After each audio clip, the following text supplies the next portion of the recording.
लिया ढोला काली मनी जैर नहाया। गाइस मैं मुनीर अहमद, आप देख रहे हैं मुनीर गिल ऑफिशियल। तो आज मैं आपको एक प्यारे से बच्चे की आवाज़ सुनाने जा रहा हूं, जो कि गाना हमें सुनाएगा, वो फ़नी होगा। और प्लीज़ वीडियो को लाइक शेयर और सब्सक्राइब ज़रूर कीजिएगा। चलें करते हैं वीडियो आज की स्टार्ट।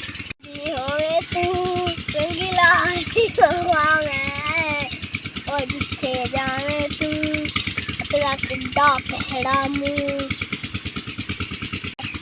दिया ढोला सोना दिया ढोला काली मनी मनी है सादा बने वाली या सादे शहर नहाया रे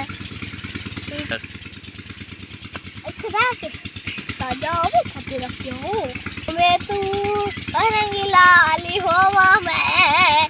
और जिथे जावे तू तेरा किड्डा फैड़ा मुँह मेहंदी होवे तू रंगीला आली होवा मैं। और जिथे जावे तू मेहंदी होवे तू रंगीला आली होवा मैं। और जिथे जावे तू तेरा किड्डा फैड़ा मुँह मेहंदी चोला चोले दी मारे दी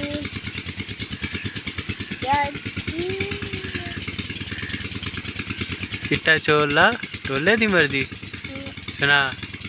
एक गाना सुनावा सुना। तेरे खूते गाया जग पईलासी ऐसे मुंह करके अंदर वाड़ के रोना तेरे हार तू जाली तेरा कमुदा ढोला।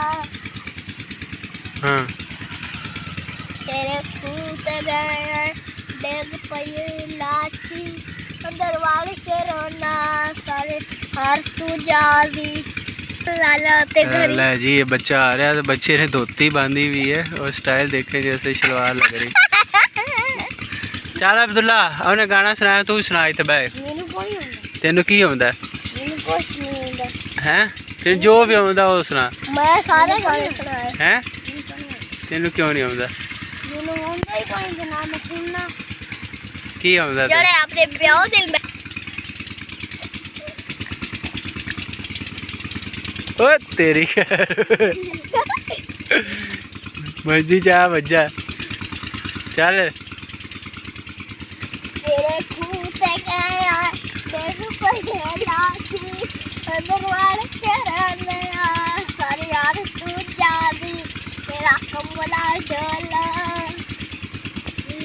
मैं तो रंगीला आली होवा मैं। जिथे जावे तू तेरा किड्डा फैड़ा मुँह मेहंदी होवे तू रंगीला आली होवा मैं। और जिथे जावे तू तेरा किड्डा फैड़ा मुँह।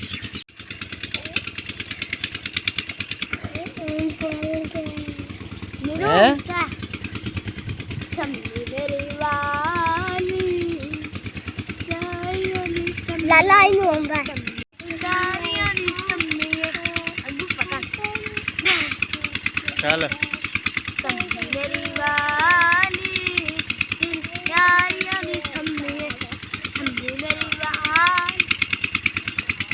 गाइस इन बच्चों की फरमाइश पे मैंने वीडियो बनाई। इन्होंने कहा हमारी वीडियो बना के भी यूट्यूब पे अपलोड करें कि लोग कितना ज़्यादा हमें सपोर्ट करते हैं। साड़ी वीडियो लाइक जरूर करना। ये देखिए बच्चे भी कह रहे हैं, तो इस वीडियो को लाइक शेयर ज़रूर कीजिएगा और चैनल को सब्सक्राइब कर दें। शुक्रिया।